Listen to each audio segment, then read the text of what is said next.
case I get thirsty, we could barter exchange a couple of kind bars. Call the meeting to order. Call the roll. Trustee Fenton.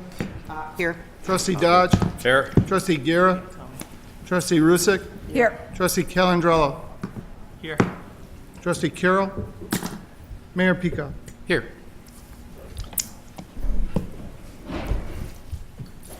Pledge allegiance to the flag of the United States of America and to the republic for which it stands, one nation, under God, indivisible, with liberty and justice for all.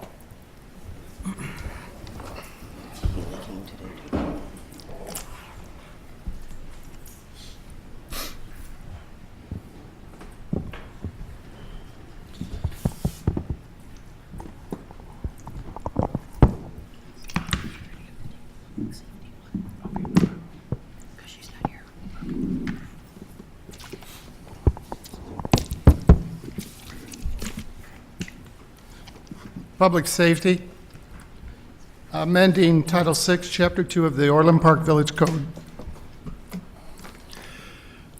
Ordinance number, please. 5377. Mr. Mayor, Trustee Calandrello. I move to pass ordinance number 5377 Title 6, Chapter 2 of the Orland Park Village Code by repealing Section 6-2-2-13 small unmanned aircrafts. Second. Are there any questions or comments on this? Call the roll. Trustee Calandrello. Aye. Trustee Fenton. Aye. Trustee Dodge. Aye. Trustee Guerra. Trustee Rusick. Aye. Trustee Carroll. Mayor Pico. Aye. Development Service Department, approval of special events for Stillwagon, excuse me. Mr. Mayor, Trustee Rusick.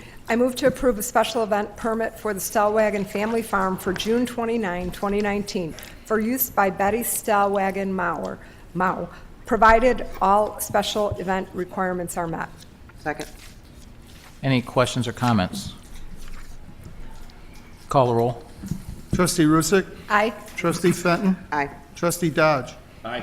Trustee Guerra. Trustee Calandrello. Aye. Trustee Carroll. Aye. Mayor Pico. Aye.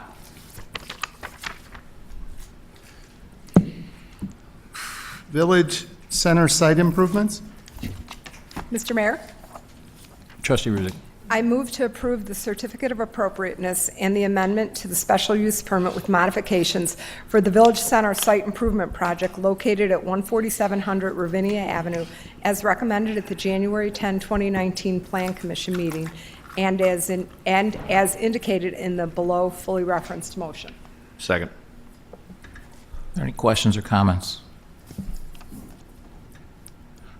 Call the roll. Trustee Rusick. Aye. Trustee Dodge. Aye. Trustee Fenton. Aye. Trustee Calandrello. Aye. Trustee Carroll. Aye. Mayor Pico. Aye.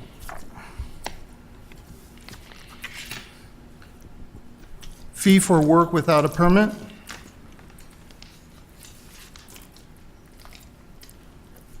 This is a discussion item because what has come to my office on a couple of occasions is if someone's working without a permit, it's a $75 permit. The fine for that is $750. So it could actually be a $900 job costing $900 in permit fees. And my thought was that that's a bit excessive, and I understand the intent. The intent is to make sure people comply. But speaking from a contractor's perspective who works in a lot of different villages, it's hard to keep track of every village, what they require, because they're different in every village. What I would suggest is that maybe we do more of the typical, which is the first offense is a doubling of the fee, and then after that, then there's a stiff penalty instead, so that it's not quite as onerous. For example, a water heater replacement. Mr. Mayor, Trustee Rusick. just a couple of questions of staff. So when did we approve this? This was adopted during the budget cycle for the previous year in anticipation of it being implemented in January 1st of 2018. Okay, and we all voted on it, Yes. correct? And was yes. it a 7-0 vote? It was. It was approved 7-0, okay. And if I recall, the motivation behind it, and I think trustee Dodge was one of those who was most motivated, was that there was no incentive to just, to do it because they just would rather pay double and take the Right. risk of. The majority of the cases, if you noticed on the staff report, there was a total of 84 permits that were assessed this fee for 2018. Of those, 52 were contractors and 32 were homeowners. The homeowners only get charged $150, the contractors get charged $750. But the reason for that was because, as the mayor indicated, some of these fees that we have, particularly for like the water heaters or the roofing or some of the what we call the more basic residential or commercial fees, are relatively very small, like $75 or $100. And so in the past, what we've been doing is we've been doubling the fees, and it doesn't really seem to be a deterrent because $75 doubled is only $150. So as we were looking at reviewing all the code impacts and the fees for the upcoming year back then, is we said, well, one of the things that we could do is we could just penalize, instead of doing like across-the-board increase in fees, what we could do is we could say, okay, for those people who don't think the rules apply to them, or perhaps they think they might not get caught, when they're doing one of these minor type of fees. Just for clarification, we don't typically see this on big commercial projects or residential. They always are the ones that are coming in and getting, the proper permits, licensing, and bonding. However, in this particular case, we would just add on the $750 fee in addition to doubling the fee. And then they have to pay that when they come in and pick up the permit. In previous scenarios, what we would do is, let's say it was someone who was doing a roofing job without a permit. We would come in, we would double the fee, that's $75, it's $150. And then if they still didn't want to come in, or they didn't come in and comply, or they were a repeat offender, or we knew that we had issues with this particular contractor in the past, we would have to issue them a ticket. We'd have to send them to the hearing officer court at the Civic Center. Then we have to go through all that paperwork and all that processing, and then it would be up to the hearing officer to assess the fine once they had to appear before her. And so what we were able to do was to cut out a lot of the things, and so now we just assess a $750 fine. We don't issue them a ticket. We don't take them through the whole hearing officer process, but they do have to pay that $750 fine at the time they pick up the permit, once we've been made aware of that this had occurred. So my question is, you say that 52 total of 84 offenders, Right, scofflaws. right. Now, those 52 contractors, would it depend if the contractor came in for the permit or the individual came in for the permit, the individual homeowner? I mean, how did you make that distinction? Well, the majority of those 52 contractors are people who were either doing the work as a commercial job or it is a residential job, and they were hired by the homeowner to come in and to do the work and comply with the codes, but they didn't. And so when they were, usually what happens is someone ends up turning these in. I mean, we don't usually catch these. Sometimes we do catch them as we're going through the community, but usually it's because someone picks up the phone and calls us and say, hey, my landlord or someone's doing work without a permit. So then we, if it's a homeowner who's simply doing the work themselves, like replacing a water heater, or like doing some other work, replacing windows, or is there something physically that's happening there that would have triggered a permit, and they're just doing the work themselves and they don't have a contractor involved, then we have only issued the $150 fine against them. So the 32 homeowners, they were doing the work Yes. themselves? Okay, all Yes. right, understood. Mayor And Peacock. remember, we don't require contractors, licensed and bonded contractors for many types of residential permits. The homeowner is allowed to do some of that work themselves. Trustee Dodge. So water heater sounds like as good an example as anything. They have 10-year life expectancy? I got to believe that there's 20,000 homeowners in Orland. Very few of them would assume they got to pay the village, how much? $75. $75 for a building permit to replace a $200 water heater. Yeah, and I don't think any of those, there might have been one that was a water heater replacement. My but- wife pays the bills. But the majority of these, of the 84, were not water heater replacements. Most of No. them were actually roofing. Which is fine, and roofing is an altogether different animal. I guess when we started this, the discussion was there was plenty of folks who were not paying attention to the big picture things, and then it ultimately winds up in our lap. And there's a cost when something comes to us as a code enforcement, unhappy homeowner, work done poorly, the whole shot. But I just, there's maintenance items. Do you gotta get a building permit to fix your air conditioner, a heater? Where does If you're it, what's the replacing it, you frontier? do, yeah. I guess, let me be clear. It seems absurd to me that what looks to be a maintenance replacement of an existing in-stock piece of equipment on your house needing a building permit seems like overreach, fully stated. So I'm really fine with making sure people, if they do something wrong, there's an appropriate and due sanction, so to speak. But what's the frontier at the low end where this just makes no sense? A new fence? Sure. Roof? Sure. Solar? Sure. Replacing a water heater? Air conditioner? Furnace? I mean, a lot of that, though, too, Trustee Dodge, is to protect the homeowner and their house from maybe installing it incorrectly or causing some, further Okay. damage. All right. So that's- without spending a long snowy night debating the merits of the nanny state, at some point there has to be a logical frontier where it doesn't make sense to do this. Chairman. Trustee Carroll. I remember when we discussed this at the time because, as many of you know, I serve as an administrative hearing officer for many villages across northern Illinois. This is a problem not just here, it's a problem everywhere. And the problem, when we talk about a water heater, it sounds real simple, except you've got gas, water, and electric going to that water heater. And that's why we require a permit. As far as your context, Mr. Mayor, about contractors, they know. I don't know of any permit that we require that every village in Cook County larger than 5,000 people that doesn't require. Our permit process, if it requires a permit here, it requires a permit everywhere I serve as a hearing officer.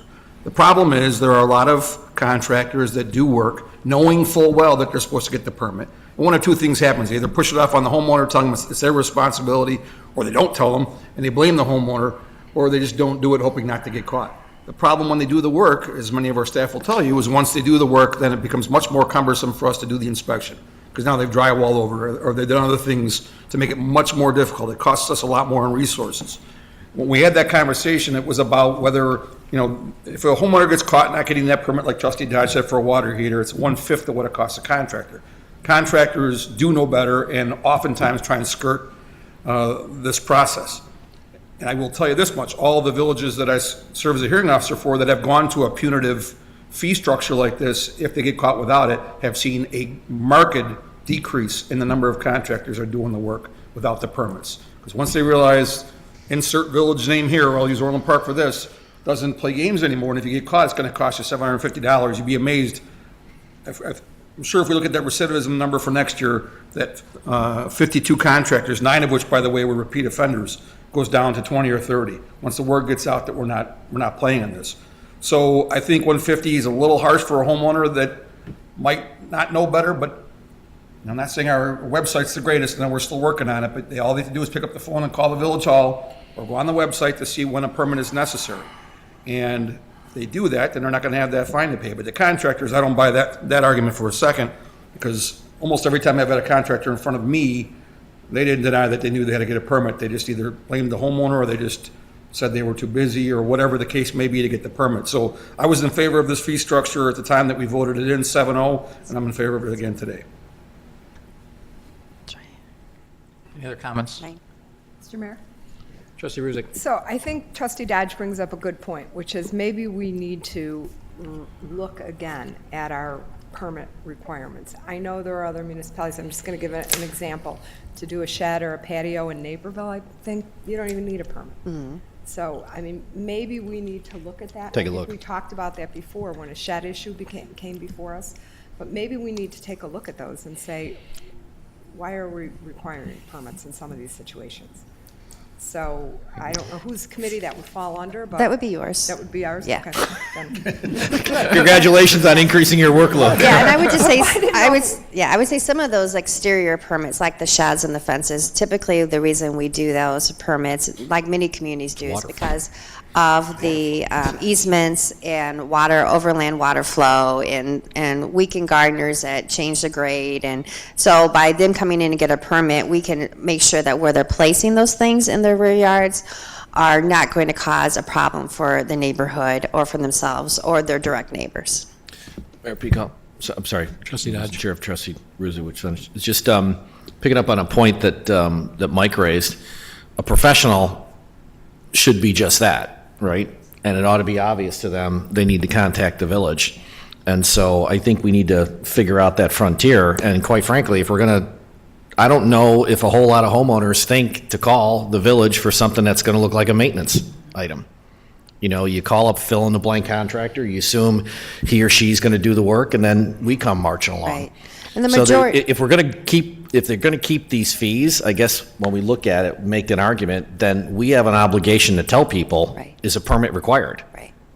That ought to be a question you pose on the website, and then just say, take the edge off for the homeowners. Is like, you know, yeah, the reason for doing a water heater with a, although it sounds simple, right? The reason you're doing it is because of the exhaust and the natural gas, et cetera. Right, and as pointed out in the staff report, we did 3,857 permits last year, and of those, 32 were homeowners that were assessed a $150 fee.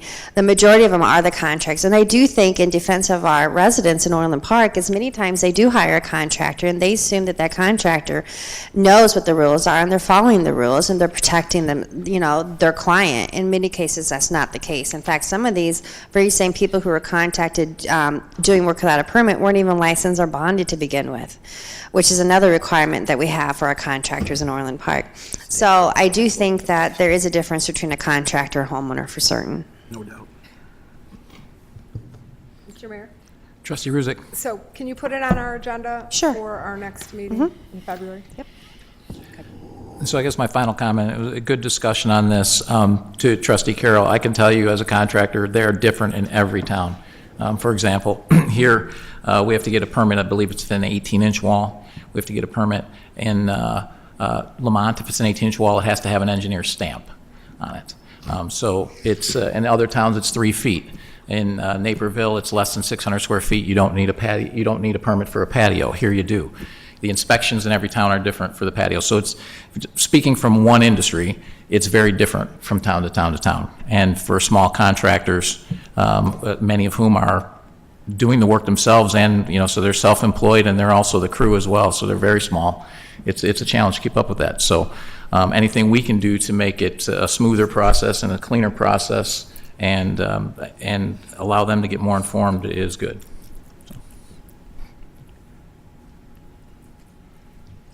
I'll just leave it at this, that, you know, compliance is the ultimate goal, and we have nearly 98% compliance. Amend Title VII, Chapter 4, number of Class D liquor licenses.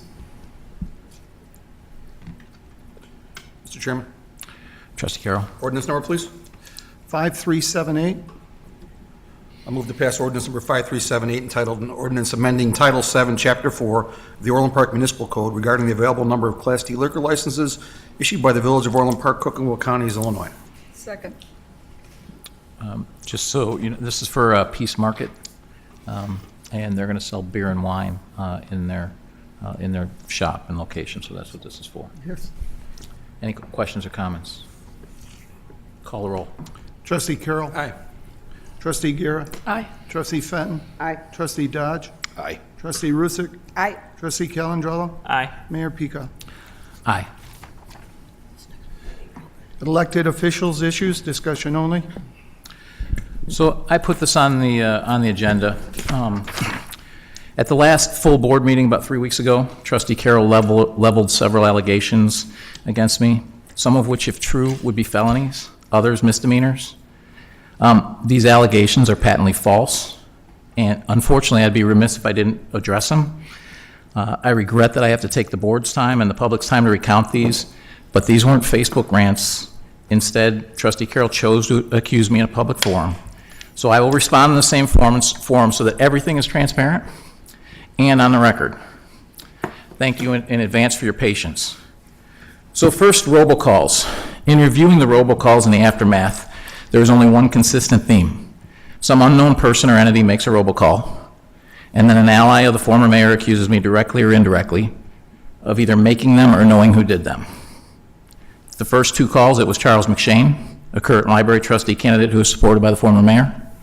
Then it was the former mayor himself who accused me. Several other times it was someone from his campaign team who also happens to be a trustee. I may be a political neophyte, but that sounds like Chicago Dirty Tricks 101. Stealing your own signs and blaming the other side. I asked Chief McCarthy to look into this, and he came back with this letter, which I'll introduce for the record. And basically, there are several relevant statutes that indicate this is a civil matter under the jurisdiction of the Illinois Attorney General. We contacted the AG. They acknowledged their jurisdiction, but expressed little interest in pursuing the matter, but stated that they would if it was officially brought to them. I also had someone privately investigate the matter. The calls were made from a common carrier out of a pool of numbers, and it appears the actual dialer is a company called Message Communication, who rents time for a call to anyone with a credit card. Joe, in my opinion, if the board does not object, we should pursue the matter further and at least send it to the AG. No objection. Number two, Trustee Carroll stated that I encouraged people to participate, someone else encouraged people to participate in a public meeting to support me. I'm not sure what's illegal about that, but I guess open public meetings and public participation are a problem for Trustee Carroll. It's not a problem for me. By the way, when did we start audio taping and video streaming meetings? Audio taping was about, 18 months ago? Video streaming was in the last year. Number three was that I used a vendor list for a fundraiser. To be clear, I sent a total of 145 invitations. Here is the list from Director Mampy. On April 20, she sent to me on April 27th of 2017. The mailing list for the invitation was sent to my printer on April 23rd and was mailed on April 25th. So these emails here are also for the record. The donations that were given to me by people who do business with Orland Park, they were all reported on my D2s, all of which I am submitting for the record. Upon review of these D2s, I believe the following are from those that do businesses with Orland Park. I may have missed a couple, but Kleinthorpe and Jenkins, $3,000. The former mayor, $20,000. Christopher Burke Engineering, $2,000. The former mayor, $12,970. Baxter and Woodman, $600. H&R Green, $1,250. The former mayor, $2,500. Jim Roach, $600. The former mayor, $5,200. There's three others here. Waste Management. Glenn Horton, $2,000. Former mayor, $9,000. Comcast, $2,500. Former mayor, $4,500. Businesses that do business in Orland Park support the mayors. That's hardly anything new. I don't see that there's anything wrong with that, but you will have it for the record, and so will the press. That I tried to convince the board to take action with Comcast that would have cost the village millions of dollars. Actually, I asked us to discuss opening a dialogue on a renegotiating franchise agreement that expired with Comcast in 2003. And mind you, that was a discussion. It wasn't a vote, it was a discussion. With all of the recent complaints I've gotten about Comcast's speed decreases and pricing increases, this could be part of any negotiation. Somehow, it is unethical for me to bring to the entire board for a public discussion. I'm damned if I do, damned if I don't. Number 6 was that I pushed for a no-bid contract for Horton Insurance, presumably because I have a business relationship with Horton Insurance. In actuality, if Trustee Ruzick and Manager Lamargo are truthful, which I'm sure they will be, they will tell you that one of my first acts as mayor was to insist that we went out to bid for insurance. The last time there was a bid for insurance was several years ago. More importantly, I have a memo here from Kleinthorpe and Jenkins that is a conflict of interest analysis that I asked them to do back in April of 2018. They state in here that there is no statutory conflict, though there may be a common law conflict from which they are unaware, and they would recommend that I abstain from voting, which I have. Additionally, I have a memo from Glenn Horton that states all of the insurance that I buy from them and have since 2003 are at market rates. I am submitting both of those for the record as well, and that was April 30th of 2018 that he submitted that letter. Number 7, said that I got petition signatures at a chamber event and was acting as mayor. Well, first off, I'm always the mayor, I'm not acting. The election's over.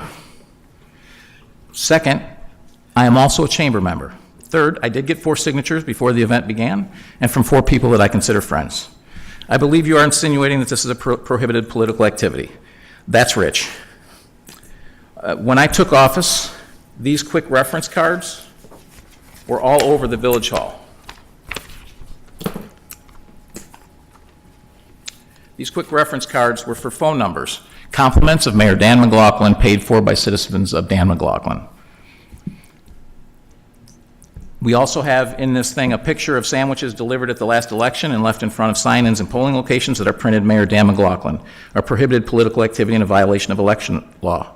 According to the poll watchers, these were delivered by the Democratic committeeman, which at the time was none other than Trustee Carroll. By the way, the county electoral board got involved and called every precinct to have those sandwiches removed. Copies of these will be entered for the record as well. Lastly was the worst one of all because it involved not just me, but someone else. Trustee Carroll stated, "We've got emails from one of the proprietors of Horton Insurance offering you his condo in Florida, offering to take you fishing." One question would be, what are you insinuating? And second, Trustee Carroll, can you please provide those emails? I don't believe you can, because there were no emails between me and someone from Horton Insurance on this topic. How do I know? I didn't send any, to my recollection. I've diligently searched each email account that I have and not found one. And the individual in question has a house, not a condo, and neither he nor I nor anyone else would call a condo, or a house, a condo. I don't know anyone who does. The disturbing thing is the only way for you to get this information was from someone eavesdropping on phone conversation in the mayor's office. I will tell you exactly how the conversation went. I was talking to an individual about the Economic Development Advisory Board last January. My wife and I were leaving for a 3-day trip to Key West, and I remembered that he had a house there. I told him about the trip, and having never been there, asked him for recommendations on where to eat and things to do. He actually gave me a great tip on a phenomenal seaplane trip. Anyone wants more information, please let me know. But phenomenal trip down to Dry Tortuga. And he said, "You should have let me know. You could have stayed at my house. Too bad I'm not there this weekend, or we could go out on my boat and go fishing." Well, he's a hell of a nice guy, and being a nice guy and whose business I've had a relationship with for 15 years was just being a nice guy. It's one thing to accuse me of this. It's entirely another to attack a pillar of the community with a third-generation business that has been here for over 50 years. And outside of a couple of retailers in Orland Park, is the biggest employer in Orland Park. They deserve better. He and Horton Insurance are there to pitch in for Orland Park every time we ask. On behalf of the Village of Orland Park, as the mayor, I apologize to Horton Insurance and to all of those who work there. Trustee Carroll, if you weren't a trustee and I was not the mayor, you would have serious legal issues, and I believe issues with the bar for some of those accusations. Given the protections afforded to you as trustee, however, it is up to the other trustees on this board to hold you accountable. Going forward, I expect the trustees to hold you accountable. Not doing so is no different than condoning it. And that's all I have to say, and if you would like to add anything, feel free. Otherwise, we can move on to the ethics ordinance. Yes, please. First of all, Mr. Mayor, as to the robocalls, I've been a resident of this village since 1976, and prior to the election cycle for 2017, I could count on one hand the number of robocalls that came out. Your campaign employed strategies to issue robocalls on a regular basis throughout the course of that campaign. And they continued after you were in office, many times specifically asking people to come to our board meetings. And they all came from false phone numbers, didn't identify who they were paid for by, and violated a whole host of FCC regulations. So, like I said, in that my comments at that meeting, it doesn't take a lot of grain matter between one's ears to identify the similarities, almost identical characteristics of the robocalls that have gone on slandering our staff to the ones that went on during your campaign. I never directly accused you. I said you or someone connected with your campaign and your committee, because the campaign, the phone calls came out throughout the course of the election and continue to this day. As to the vendor list, and I will point out that most of the accusations I made that night, you're not denying, you're just saying what's wrong with that. As to the vendor list, you admit that you solicited that from the finance department, that it was sent to you by the finance department, and that you utilized that list to determine who you wanted to send solicitations to. In your email, the mayoral update of January 9th on your Facebook page and your MailChimp disbursement, you admit that you used that to see who you knew. And you said it's public information, so that's not an ethics violation. The fact that it's public information, who our vendors are, does not mean it's not an ethics violation to then send solicitations for donations to those vendors. Now, you claim you didn't use the list directly to send solicitations. I'm relatively certain I'm not the only person on this dais that believes that to be false. But it doesn't matter, because in that same mayoral update of January 9th, you specifically said, quote, "I just looked back at my mailing list from that event, and I used my list, plus the recent donors to the former mayor, as people tend to want to support the current mayor." You admit in your email and Facebook post of January 9th that you used former Mayor McLaughlin's Illinois State Board of Election reports to send solicitations to vendors. That is a Class B misdemeanor. It's criminal. And I will be filing a complaint tomorrow with the Illinois State Board of Elections and the Cook County State's Attorney's Office. You admit that in your post, that you committed a criminal act on that date. That's what's wrong with using that vendor list. I wasn't speaking out of left field on that. I knew it was wrong then, I know it's wrong now, and I think you know it's wrong as well. As for Comcast, it's laughable to say you just brought up as a discussion item when it was brought up by staff, because on multiple occasions after you received a donation from Comcast, you suggested that we renew our vendor contract with them, knowing full well that they wanted to change the vendor contract, to have us treat them as a utility, which Illinois law does not acknowledge. And if we did that, it would cost us 6 or 7 figures to bury their utilities. The board, I think 6-0 at that point in time, said we didn't want to revisit the contract because we knew that was going to be a sticking point for them. But to say that you didn't advocate for them is just simply not the case. And staff was contacted by you prior to putting it as a discussion item, and even that night in open session, you suggested that we do that. As for the Horton issue, you said you can't see a conflict there, and the Kleinthorpe told you there's not a conflict there. Maybe that's true if you told them that the only reason there might be a conflict is because you buy insurance from them. I bought insurance from them at one time. I can't see that Kleinthorpe would give you that opinion if you told them that during the time that you've been mayor, you solicited for and received a $30,000 consulting contract from them, which puts you not necessarily as an employee of theirs, but certainly as an independent contractor providing them consulting services. To say that that wouldn't be a conflict based on that relationship for you to vote on an issue supporting Horton is incredible. Finally, I spoke to not one but 2 staff members that told me that you were advocating for us renewing the Horton contract without a bid. It was I who put that on the Finance Committee agenda as soon as I heard that, to reiterate what Trustee Ruzick had said the prior year, long before you were mayor, that she wanted to go to bid next time because it had been about 11 or 12 years since we had put it out to bid. I knew that she had said that because I was on her committee at the time. And that was before you were mayor. So whether you said something to her or Mr. Lamargo after you were elected, that very well may be, but I do know I received 2 phone calls from staff members saying, by the way, the mayor wants us to renew the Horton contract without putting it out to bid. And I said, that's not what we told the public we were going to do. That's not what we're going to do. Put it on my committee agenda. And that's what happened. We put it on a committee, we discussed it, and the committee insisted that it go to bid. As for saying as chamber you're always mayor, that's true. 24 hours a day you are the mayor.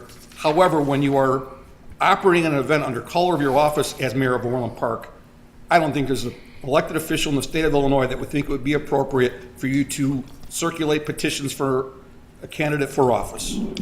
I could tell you in the time I've been on this board, I've never even brought a petition for a candidate into this building because I feel it's a conflict of interest, let alone be at a ribbon cutting as trustee of the village and ask a member of the Chamber of Commerce to sign a petition.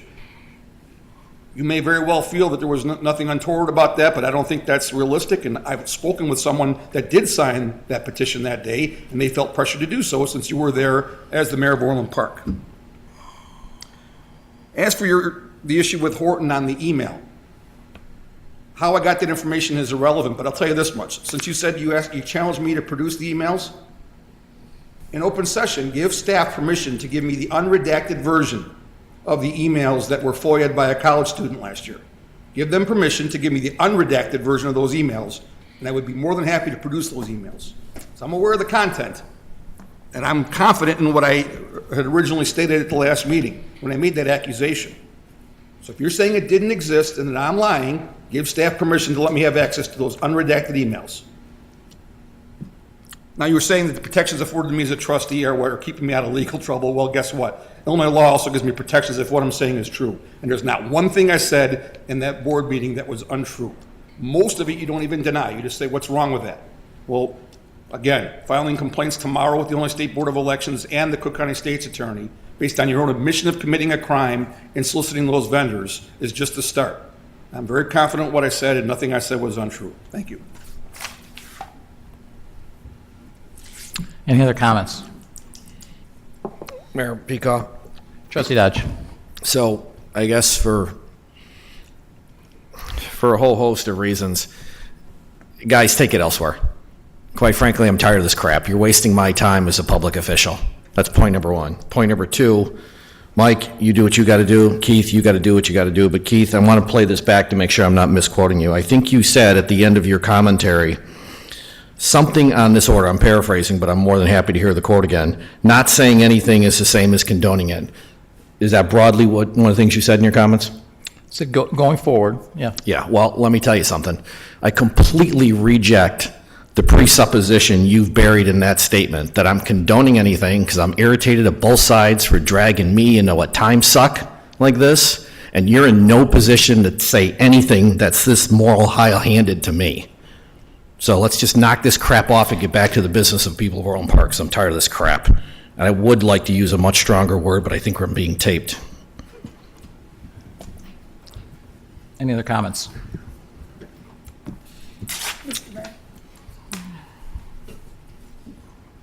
Trustee Gear. I do have just two.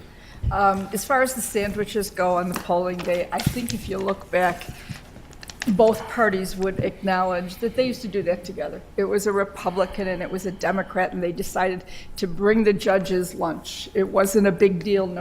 I don't think anybody saw it as affecting anything. It was done together. The costs were equally shared. That's my recollection. Last year, I don't know why it was only one side. I don't. Just for clarification. My other question is, just beginning of your statement, you said that the former mayor was behind robocalls and his allies. I did not say that. What did you said? I said something that the alluding to only that. common thread is that every time there's a robocall made, I am accused by either the former mayor or one of his allies of doing it. It's the only common thread that I see. All right, then I misunderstood, because I don't think we know who. I don't know who. I'm not saying someone does know who. I just know that every single time that happens, that's what happens. Accusations. I've been accused now of being in attack mode, and I don't like that either. I'm going to disagree on occasion just because I might, not because I'm attacking anybody. I don't do that. That's all. Any other comments? Okay, move on. Model ethic ordinance, discussion only. Mr. Mayor? This one is actually on the mayor's report. Okay. So- I was just going to ask if we could discuss this one in connection with the next Yeah, one. yeah, That's all yeah. I was So gonna I say. just wanted to make my comments on this one and then go into the next one. So I did, after all of this and everything that was going on personally, I did some research on the ethics ordinance. I discovered there are two model ethics ordinance already drafted. One was adopted by the Illinois Municipal League, and the Village of Orland Park has already adopted that. So we do have an ethics ordinance, and it's the model ordinance of the Illinois Municipal League. The second was by the Illinois Attorney General and expanded on the one that was drafted by the previous IML. That model ordinance is actually attached here. I'm still not sure what problem we're trying to solve, but the one gap that I see is that we have no mechanism by which to investigate any complaints. This model ordinance actually does a nice job of closing that gap without an independent counsel that would cost us a ton of money. It forms a 3-person citizen commission to investigate those complaints. Additionally, I don't think it suffers from the faults of the previously drafted ordinance, and I know there's been some markups and some changes and other comments that people want to make, but the big things for me were the disclosures. I thought the disclosure requirements already existed via other statutes, and failure to disclose is a Class 4 felony if you don't disclose. There is no need, for example, Horton Insurance, when I abstain, I pointed out that I do have a consulting relationship with them as well. So if I didn't disclose that, it would be a Class 4 felony. There's no need to have people disclose their whole lives when they're accountable for a failure to disclose a pertinent item. Shifting power from the board to the village manager, and that I think is a problem. And then it has a lot of violations in there that aren't measurable. For example, perception, fairness, honesty. If violations aren't measurable, I don't know how you can control the complaints, which will be endless and political. And then, importantly, it doesn't turn it over to an independent counsel. Those are my thoughts, but I'm just one vote, and so if you want to discuss this with the other one, any, Mr. Mayor? Trustee Ruzick. So when I looked into this originally, I did look at that model ordinance that the Attorney General had drafted. And what, I think you're right that our ordinance, and why I think I was originally motivated to even look into this, was that our ordinance does not have any kind of enforcement mechanism. And I think that's important. I think the Attorney General thinks that's important, and that's why they proposed a model ordinance that was substantially more than ours. So I guess there are things that I like about the Attorney General's one, and I think some of those are captured in the one that I had proposed, or that, the attorney had drafted. But I guess I would disagree that it's a cost-saving measure to have a commission set up, because that commission is not going to operate without an attorney anyways. I mean, I don't see an ethics commission conducting an investigation without counsel advising them. And I think you would run the risk of it becoming much more political if you did it with a commission, because a commission that's appointed by the mayor, approved by the trustees, those people are going to be caught in the middle there. I think if you put it to, I don't see this as the one that I proposed as giving more authority to the village manager at all. I think putting it in the hands of an outside counsel who would be bound to keep it confidential so that, people's lives weren't ripped through the mud while this was being investigated by an attorney. So that's my comments on it.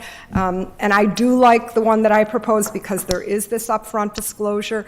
I think the disclosures that the county, as I said before when I first proposed this, what the county requires, nobody knows where to find those, and the questions are very difficult to understand.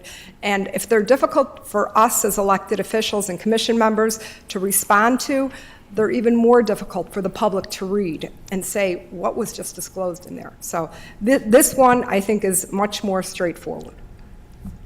Mr. Chairman. Trustee Carroll. Yeah, I will agree. I'm sympathetic to the idea that we may potentially lose some valuable members of the business community and our community to our committees and commissions if we require these disclosures. But like Trustee Gira said at our last meeting when this was discussed, to me, I'm concerned when I hear someone say, I don't want to tell you what my business relationships are or what my investments are in other areas of this village, just like Chicago Tribune's been doing an expose on the candidates for mayor in the city of Chicago that don't want to release tax returns or only want to release the front page of their tax return. And the President of the United States still not releasing his taxes despite being in office for 2 years. It raises red flags to me. So I think I would rather err on the side of caution of knowing who our committee members and commission members are and where they have business interests before we put them on a committee or commission that could impact this board's decision making on an issue. My understanding is Mr. Lamargo and Trustee Ruzick had some discussion about amending this draft ordinance slightly to remove any employee issue right now and work on potentially a longer-term fix down the road. If I'm mistaken, correct me. But that I'd be in favor of. But again, I think I'd rather err on the side of caution of making sure that we know where there potentially could be a conflict of interest with our committee and commission members, because as you stated, Mr. Mayor, we're required to file these onerous disclosures with the county. We have to do it, and the voters could look them up and see where we might have a conflict. I think we owe it to ourselves and to the constituents to do the same thing with our committee members and commission members. Mr. Mayor, Trustee Ruzick. can I ask a question of the attorney? Which of our commissions are required? Is it all commission members need to file the statement of economic interest? Planning. Just, well, Statement of economic interest, yes. every commission member. So, yes. Okay. Your microphone's off. Yes. Because my only I believe so. I don't have the statute in front of me, but as I recall, yes, they are all Okay, required to because file. my only comment is that if it's not a commission that is really doing anything, I'm giving an example of the Planning Commission. I mean, the Planning Commission, we rely upon those recommendations. I think this kind of disclosure should apply to them, but maybe the Parks and Recs or Arts Commission, maybe some of these disclosures shouldn't be required. Maybe that is a little bit more onerous. So I think maybe we tweak it, and because if you're telling me they're all bound by the county requirement, we'll look into it. You'll Yes, I'll look into at, it is a state requirement. It's by state statute as to Okay. who has to file those statements annually. Okay. Trustee Carroll? Just a brief response. I thought the same thing as Trustee Ruzick just said until I started thinking about it further. I mean, our Parks and Recs Committee was making recommendations about expenditures at our parks as far as infrastructure and tournaments, and an Arts Commission could potentially make recommendations on purchasing art or other exhibits. I think any commission has the potential for advising this board on expenditures of money, and if that's the case, I want to make sure that their recommendation is unbiased. So I think it really does need to be all of our committees and all of our commissions. Mayor Peacock, Trustee Dodge? at some point, we're going to have to dive into the language here on both of these ordinances, or we leave it open for discussion. You know, I don't have a problem broadly, and I spent, Ken suffered through, I think, an hour on the phone with me as we kind of went through the draft ordinance point by point. You know, there's a number of things that we can improve and fix on this one. I certainly agree with the spirit of potentially both of these ordinances. But, you know, at some point, we're going to have to kind of get to a clarity of what information do you want to put out there publicly about, you know, someone in our position elected, a candidate, or someone serving on the commissions. And, you know, so I guess my question for the board is, how do we want to go through putting these two things together? I've got some concerns about the state's attorney's approach to solving problems, but I also don't want to see an endless stream of politically motivated mini Robert Muellers in the village of Orland Park if somebody walks past somebody else and they take offense. So what is our proposed work plan to put these two things together and be thoughtful about it? Mr. Mayor. Trustee Calangelo? I'm happy to go sentence by sentence. I marked it up. I don't want to repeat a lot of people, but I guess, first of all, and maybe Carol, Trustee Ruzick can tell me, I believe this is Tilly Park's current ordinance, so we're just following a neighboring town. Is that correct? Similar is my understanding. It's similar. There are some aspects of it that are similar. There are some that are quite different. So my 3 points, I guess, and I share in Trustee Dodge's concern that we should figure out how we're moving in the direction. If that's a committee or whatever, I'll let the board and discussion how we're going to do that. But my 3 prongs, I guess, of updating the ordinance, and the major thing for me is, so I'm an attorney. There's statutory issues, and then we're held to a higher standard of appearance of impropriety. Even though we could do something, if there's an appearance of impropriety, we're not supposed to. I've had to make hard issues on this board when there's appearance of impropriety that my family and I had to live with for my whole career. But my 3 things is that we're supposed to be held to those standards.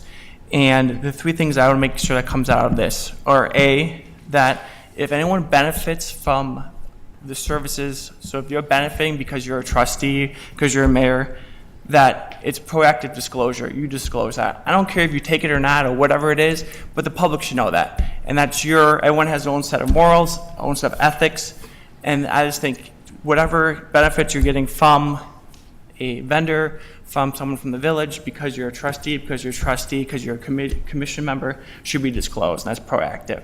You can take whatever benefit you want, but just disclose that, because that could be in the back of the minds of our citizens. And to kind of, it's just the proactive disclosure. If you own real estate in the village of Orland Park, and you're a trustee, or you're a mayor, or you're on the commission, there's things we decide, zoning that we decide that benefits that. It's fine that you own it. We all have businesses, we all have lives, but just proactively disclose it. If you have a consulting contract, there's nothing wrong with having contracts or consulting. It's just proactive disclosure. And then finally, I definitely think the mechanism of how we enforce this needs to be tweaked, and I look forward to that conversation. At the end of the day, it's not that you can't be a consultant, you can't receive benefits from another vendor from something else, but it's the connection between the elected office and the benefit. And it's just, for me, it's not about you can't do this, you can't do that. It's about the proactive disclosure. And that's just, those are the three things I have. And I hold myself to an ethical standard. Everyone up here has their own ethical standard. And we're all very moral and we're here for the right reasons. And I never have ever questioned any 7 members of us for those reasons. It's just proactive disclosure. So just tell everyone what's going on. We can do a forum like Trustee Dodge talked about. And just so there's no questions of, oh, why he, she, or it is doing those reasons. That's all I'm saying. And that's my 3 prongs is as a elected member, we have statutory issues, but the key thing is an appearance of impropriety. And that's something that I want to, that the future boards, after we're all gone, because that's going to happen sooner or later, that everyone can rely on this board being an ethical body, and there's no appearance of impropriety. And that's all. Those are my 3 prongs. So thanks. Mr. Mayor? Trustee Fenn. I agree with everything that was said, especially with Trustee Dodge and Trustee Calendro and Trustee Ruzick. I guess my question is, when I heard individuals stand up and said they would resign from commissions because they didn't want to disclose certain things, maybe it's because I have nothing to hide, but I mean, there again, I don't own anything else but my house, and I don't even own that. The bank still owns it. So I guess it goes along with Trustee Calendrello said, are you hiding something if you're objecting to signing, just like when you do the code of ethics thing for the county? You have to fill everything out. You know, do I look at every individual sitting up here? There's absolutely not. Did I look at any of the candidates? Flip through them, just because they were shoved in my face. But I'm assuming, and I know you're not supposed to assume anything, that everybody sitting up here is an ethical individual and they wouldn't screw the citizens or the town or anything like that, and they're doing what's right for the community, and they're not hiding anything. So if you want to shove a piece of paper in my face and tell me to sign off on what I own, what I participate in, I'd be more than happy to do it. And I think anybody else sitting up here, anybody on any commission, should be in the same situation. And I got the impression that people were objecting because they were hiding something. Although it was brought to my attention because I receive a teacher pension, and that pension may be involved in investments in Ford Motor Company, and Ford Motor Company is in the village of Orland Park, therefore I shouldn't take my pension. That's not what this ordinance is about. Because I asked the attorneys, I asked Trustee Ruzick, and that was not the case, and that was not the intent of this ordinance, to get that nitpicky. So, I don't know. I agree with continuing the conversation, however, Mr. Mayor? we decide to do it. Trustee Ruzick. Oh, just one final comment, which I forgot to bring up, which I think the last time this was discussed, there was some concern that as attorneys, and a couple of us on the board are attorneys, that we wouldn't have to follow this ordinance somehow. Can I ask you, there's nothing that would protect us as an attorney from No, not following it? Okay, there's I just nothing. wanted to clarify. I didn't see it, and I just wanted to make sure I hadn't had a chance to consult with the attorney about it. Any other comments? Trustee Garrett. My only comment, I agree with everything that's been said too, and I think we've heard some extreme examples, like I own interest in Standard & Poor's, and Standard & Poor's owns whatever, and so I would have to expose that, and that's really silly. You know, I think we're only looking at people, and again, as Trustee Fenton said, I don't have a business in town or anything, and if I did, why do I care? I think we're just looking for conflict, so as Trustee Calendro said, you just proactively, this is what my interest is, and then if it comes up, you recuse yourself and everything's good, everything's fair. I would not want to hear later that someone was a partner in a business or something and then voted on that. That would just be supporting the environment we've come to see only too often in Illinois politics, and that's unfortunate. Mayor Peacock, Trustee Dodge. just to kind of dive right in, if I'm not mistaken, and I'm going off of memory, the original iteration of this actually could have been read and been interpreted as, depending on the line of business you were in, you had far greater disclosures than not. So the original iteration did contain that language. The current version in front of us doesn't. So let's just get to this point. One of the conversations I had with Ken is looking at the disclosure of economic interest and disclosure of business interest, to which, my inner smart-ass kid from the south side of Chicago said, and the difference exactly would be what? What is the operational definition of a business interest versus an economic interest? Because as I read those two, given that this started in a climate of, quite frankly, very antagonistic politics, and if we're now trying to define a local ordinance that rises to the standard of an appearance of a conflict of interest, we're going to set in motion all kinds of tripwires to have endless debates over whether or not it does or does not apply. So I'm more than happy to debate this all night long, or we send it back to a committee and we chew on it, because the markups and the conversations I was prepared to have tonight, I think, in the spirit of what Trustee Rugich offered, which is let's get it going, let's start editing it, and let's make it a good ordinance. More than happy to pitch in. So we got some definitions we got to work through, right? What's an economic interest? What's a business interest? Do we simply say, tell us who your employer is? Okay, that's simple. For the people who came up here before, I think the early iterations, depending on which corporation you work for, they might not want their name in some of these documents. So I think the ordinance is in better shape. My question back for the board is, what is our process to put these two ideas together and move on? Mr. Mayor? Trustee Ruzick. I guess we could broadly talk about which, because I think we identified the two major differences in these two ordinances.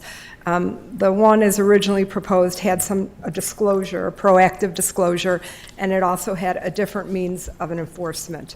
So I guess if we asked, if everyone's okay with a proactive disclosure, do we want to go with the original ordinance and continue to make changes to it?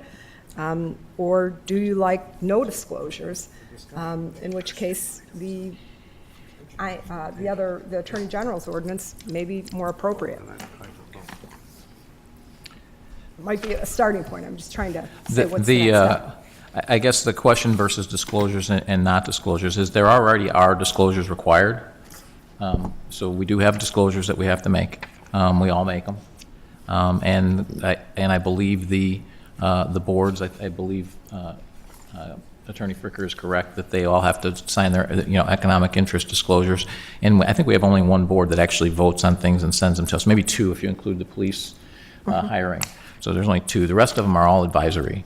So they're really not voting on anything per se.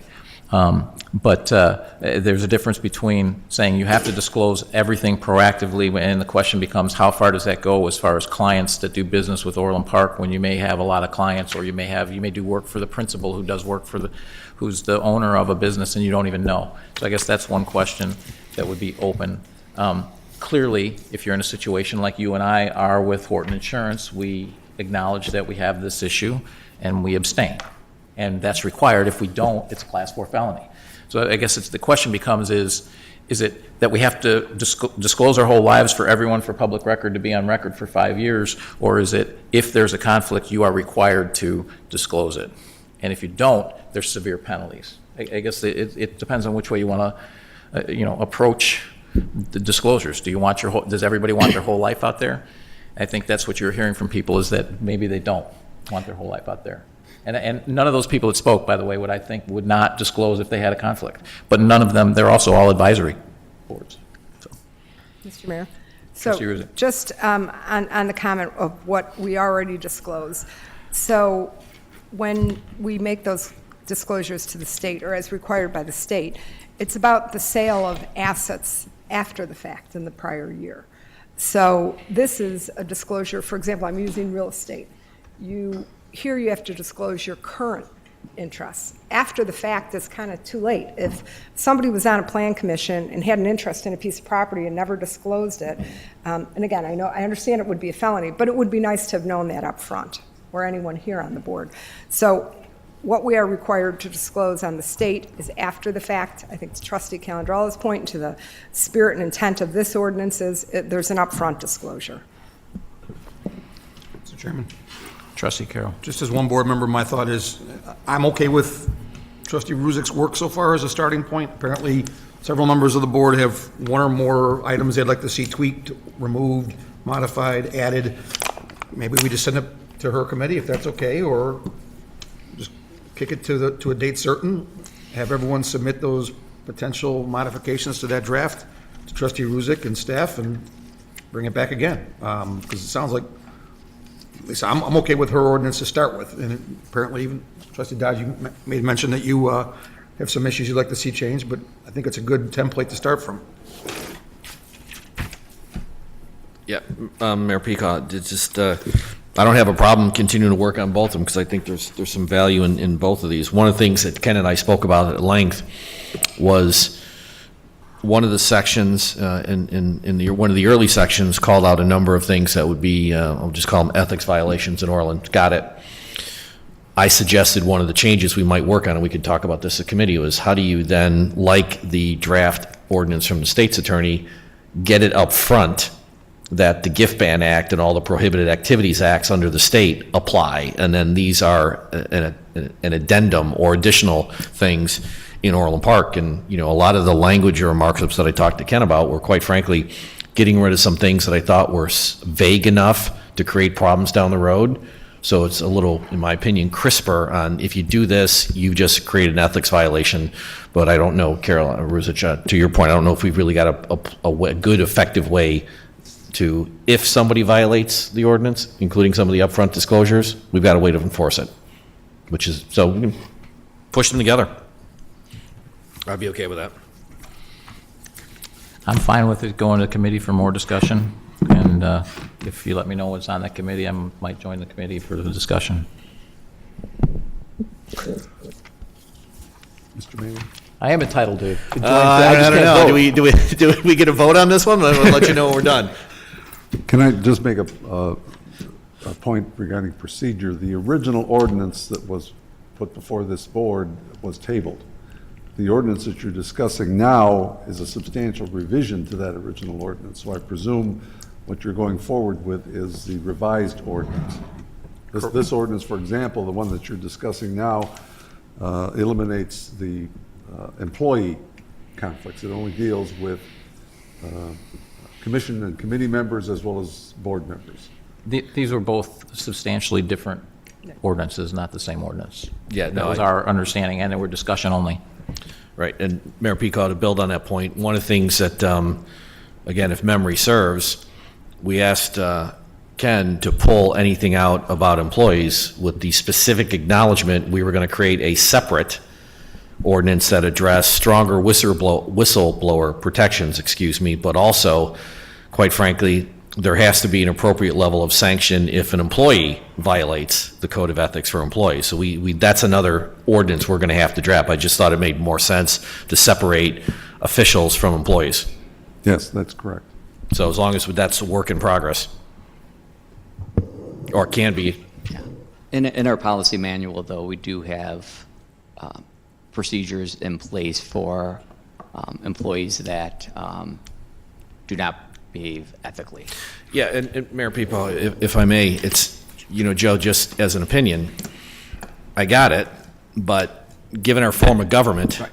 No, you I guys disagree. are here 40 hours a week, Right. so, I think the first draft was simply probation when we were potentially looking at criminal charges and/or fines. Seems a wee bit disproportionate, given who's actually doing most of the work in this village.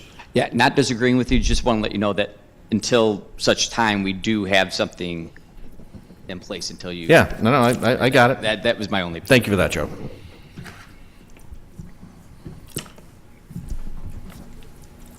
Anything else? Okay. Mayor, we have a non-scheduled citizen, Cheryl Jordan. Come on up.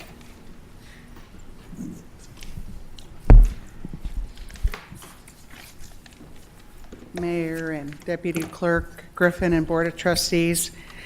I just have a quick statement I wanted to read. As you all know, I'm the Code Enforcement Officer for the Village of Orland Park, and my reason to address you tonight is that recently I was personally slandered on the Keith for Mayor website Facebook page, which we've discussed. I have professional adult children, and these posts were embarrassing for them and myself. These types of personal attacks do take away my credibility in performing my job. Myself, my fellow inspectors of the Development Services Department, police officers, and other village employees enforce village ordinances for the benefit of residents and businesses' safety, and to also protect property values for the village of Orland Park. We cannot be ridiculed or slandered for doing the jobs we are hired to do. Employees who issue citations to residents or businesses for noncompliance of ordinances sometimes incur hostile situations. Giving these individuals a forum creates an unsafe environment for us as employees. I feel in today's society there's too much hostility. Individuals turn to violence all too quickly. Village employees need to be protected, not placed in public forums. Again, residents or businesses are usually not happy to receive a notice or a citation for not complying with village ordinances. As Village of Orland Park employees, we are required to sign a social media policy. This is a serious policy, and if violated, as an employee, the consequences are disciplinary action and could be termination. I would expect elected officials to abide by the same. I would ask, and that's kind of why I'm here, that all political websites be monitored daily by the person or persons responsible for the site. Any types of demeaning posts to any village employee should be immediately removed. Also, I would recommend that a disclaimer be placed on political sites that this is not a forum to complain about village employees. There are proper management venues for that.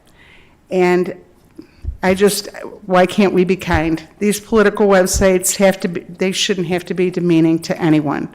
They should be solely for issues facing the residents of Orland Park, not to ridicule anyone, us or yourselves. I think Orland Park is better than that. Thank you.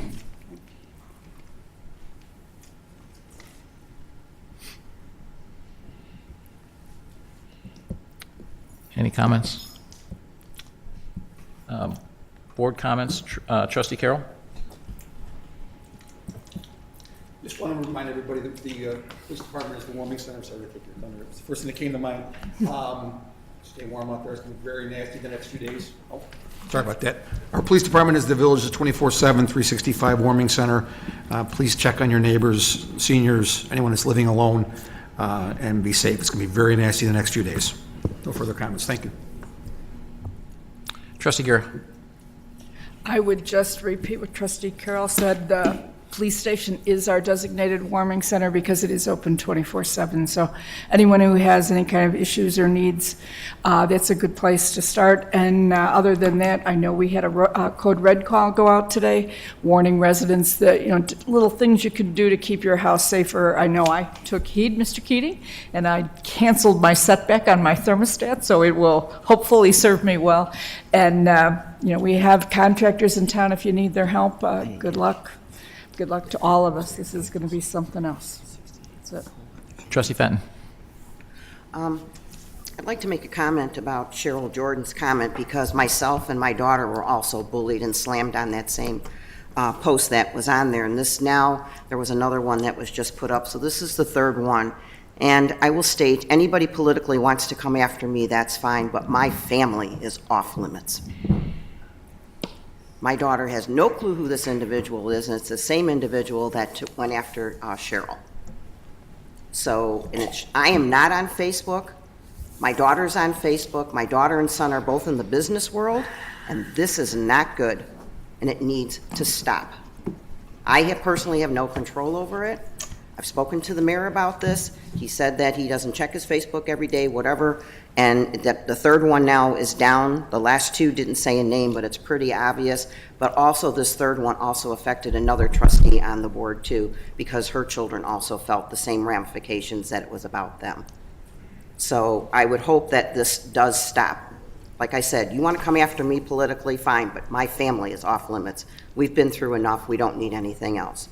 I'd also like to congratulate the PD and all the responders from last Monday. I thought they did an excellent job on handling the situation at the mall. I know some people complain that they got the robocall too late, but that does take a while to, as Mayor Peacock put on his post, and that it does take a while to get it through, plus put together, and you want to make sure you have the appropriate information. I'd also like to thank the Public Works Department for the great job they've been doing with all of the snow plowing, with the weather, handling all the situations out there. And all I can say is to everybody, please be safe. Check on your neighbors. I have a neighbor 2 doors down there. She's 80-some years old, and she was out shoveling. I almost creamed her this morning and told her to get back in, and I did her driveway. So just have to look out for everyone else. And as Cheryl said, we need to be kind to everyone and stop all this nastiness. Trustee Calandrello. Just 2 brief comments. I would just like to repeat everything that Trustee Fenton said regarding our staff and our inspectors. Being an inspector is a tough job because you're inspecting people and you're always the bad guy or bad person. So on behalf of myself, and I think I could speak for the whole board, thank you for the job you do. I hope that Village Manager Lamargo can make sure, and your whole staff and as Carrie, to make sure that you guys know you're good employees. Of course, everyone can improve a tad. I'm not saying we're all perfect. But I really hope that we have a great working environment for our staff members, because that's, well, we have to listen to our residents, and we're their spokesperson, and that's why we're here. But also our staff has to be enjoying their job, proactive, happy, because they're happy, they do good work, and it makes us look good too. So I really hope we're not creating a hostile work environment, and hopefully that our staff can make sure we're not doing that. As much and anything we can do to do that, please let the board know. So thank you for everyone for that. And then just another thanks to our first responders for all their brave actions over at Orland Square Mall for our citizens. I know there's a lot of concern out there, and just want to thank our first responders, and it's a huge team. And I don't know if a lot of people know this, but as a former state's attorney, I know that whenever these big incidents happen, the resources that the southwest suburbs come, the task force to kind of help with all these major crimes, help out a lot. And I don't want to give away the far any secrets, so John, you don't have to look at me like that. But I just want to thank everyone for doing that, and our citizens. And I do look forward to working with Orland Square Mall, with the police, to kind of try to talk through some policy changes and issues of safety that we've always been kind of talking with Orland Square Mall about, because I think this is a great opportunity that we can all speak about how safe our mall is, how we can do better, and how we can make sure that everyone can feel safe at that location. Thank you. Trustee Ruzick. To Trustee Fenton's comments and Cheryl Jordan's comments, I did get an upset text from my daughter today, who felt like she was being attacked on the mayor's Facebook page, and I immediately texted him, and to his credit, he did make sure that it got taken down right away. So I will continue to do that, because I am probably going to continue to expect it to happen. As to the Orland Square Mall unfortunate incident of a week ago, I look forward to, I've shared, first of all, our first responders did a phenomenal job. I have shared some concerns with both the mayor and the police chief. I understand there may be a meeting that's coming up soon, so I gave them my questions, and I look forward to, working as a board with them all to do whatever we can to make sure that our shoppers and residents feel as safe as possible. Trustee Dodge. Just a couple of comments that certainly echo everybody's sentiment that police department, key staff, and by extension the fire district did a great job responding to a tough situation, right? It's always a tragedy when this happens.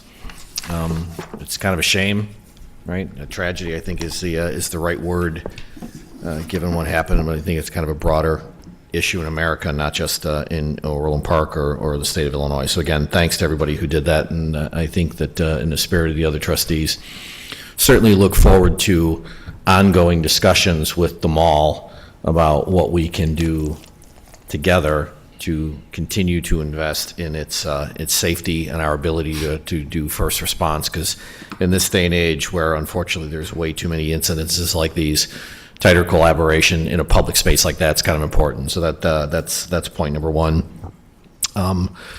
Clearly, it's upsetting to be attacked as one might perceive online, and I hope we get to a better place broadly as a community, because there's obviously issues of it's not nice, it's not fun to be the object of a political attack, trust me.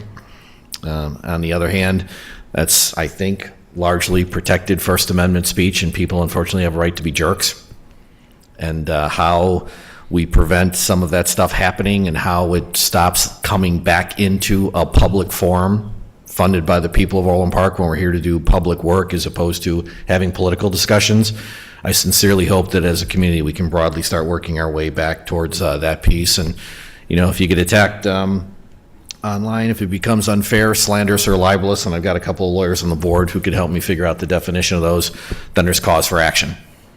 And so I just, again, my lament and my hope is that we can collectively get back to making distinctions between what we're doing here with this microphone, in this place, at this time, funded by the people of Orland Park for their best interest, and politics and political free speech on, unfortunately, now go anywhere, stay anywhere, always with you, 24/7 social media. The world's changed. We need to start behaving better. So first off, Cheryl, as I expressed to you in my office, I feel bad for you, and you have a tough job because all day long you have to make people unhappy. And we've talked about this many times. And as mayor, you know I have regularly supported you with the many complaints that I receive about you and others, and just about what's going on in the village as a whole, because I know that you have to deliver a lot of bad news. To Trustee Dodge's point, there's a free speech issue, and it is challenging. It's also challenging to monitor, every comment on Facebook. It's just very difficult to do.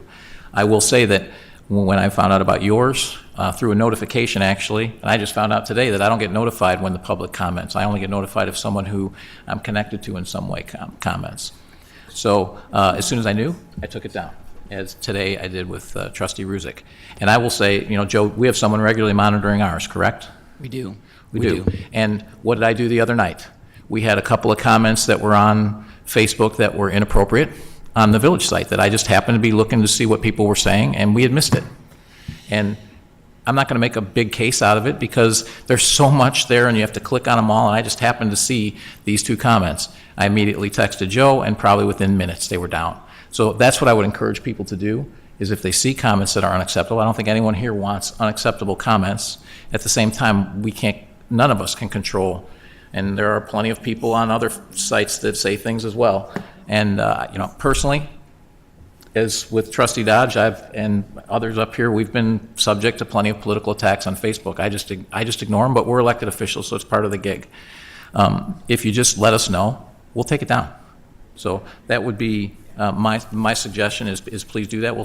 I'll continue to try and monitor, but if you see it, if you call us, you let us know, it'll get taken down immediately, which is exactly what happened today. Regarding the mall, and some things were brought up today, I've heard from a lot of people. I understand the concerns and anger about the incident. Believe me, I share both. Nobody's angrier than me. I've personally spent a lot of time battling the perceptions about the mall and sharing the facts that Orland Square is historically the safest in the Chicagoland area, and it still is, in spite of this attack. One jerk has set these efforts back significantly. I'm also concerned about safety at the mall and everywhere else in Orland Park, but after analyzing the fact, there was nothing that the village or Orland Square could have done to prevent this. Nobody likes to hear that because we like to think we're in control of everything, but the whole cold hard truth is we can't control everything, and a lot of life's incidents happen in spite of our best efforts to keep them from happening. It is important to remember that this was an isolated incident. It's important to not rush to judgment, and I don't think anyone here is, or rush to action. So we have meetings set up to discuss it. We will have meetings down the road to talk about how we interacted throughout with all of the different first responders. We'll learn from this, because while we've trained for it for probably 25 or 30 years, if not 45 since it's been opened, this is the first time it's actually happened. And whenever you train for an incident like this, 50% of it's different the moment you get there, as many of the first responders have told me. But I do want to thank Orland Square and its security team, the stores and the employees and the patrons for their calm actions and cooperation during the event. I also want to thank Pace Bus for immediately diverting all their buses from the area once they heard about it so that no one could use the bus to leave the scene. I found out about that actually just a couple of days ago. The police didn't even know. They stopped all routes to Orland Park because they didn't want to bring any more people in or out. And that was before they heard about it from the police. That was just from what they heard on the news. So good on them. But last but certainly not least, I want to thank the police department, the Fire Protection District, the South Suburban Emergency Response Team, the South Suburban Major Crimes Task Force, and all the other first responding units for the incredible job they did that night in keeping the people at the mall and the rest of Orland Park safe. They did a phenomenal job. Lastly, I want to thank the Public Works Department. We've had multiple snowstorms that have been challenging. We have another one now that's challenging, and they've done a great job. In fact, this is obviously the second winter, but we've had 3 storms, I think, in the last week, and I don't think that I've received a single complaint, which is phenomenal. So, Joe, great job to you and the staff. I think everyone's done a great job. I think it's also important for anyone who's watching it or listening to this or listens to the audio, pay very close attention to the cold that's coming. It's very dangerous cold, so don't be out in it. Also, salt is not going to work, so the roads are going to be slick. Because at those temperatures, salt does not work. It will not melt anything. So in spite of all of our best efforts, the roads will likely be hazardous because of the warm up and then getting so cold. So with that, I'll take a motion to go into executive session. Mr. Mayor, if I could just add one thing too. Sure. Just on Cheryl, just on behalf of, the village manager's office here too, and with the staff, we know we have all of our, to reiterate what all 7 of you have said up there, that, and we really do have staff that take pride in their work, that do a phenomenal job and everything. So we appreciate those comments. As staff, we do appreciate those comments, and I think it was noticeable last Monday night, and then our public works, people driving, 14-hour, working 14-hour days, several days in a row. I would be remiss if I did not mention that our Parks Department too is out there as well, keeping the metro lots and the parking lots and everything accessible And the parks. for everybody. Yes. And the parks. A lot of the walking areas in the parks are cleaned off too, so. And then lastly, we only have one item on closed session, which is setting the price for sale. The other ones, there's no other items. There's several that were listed on there. Okay. But we'll So I just will postpone entertain a that. motion to go into executive session to set a price for property. So moved. Is that okay? Call the roll. Trustee Fenton? Aye. Trustee Carroll? Aye. Trustee Dodge? Aye. Trustee Gira? Aye. Trustee Rusick? Aye. Trustee Calendro? Aye. Mayor Peacock? Aye. Set the wait, it's getting pushed up. Set the prices on that property on Westwood. Probably.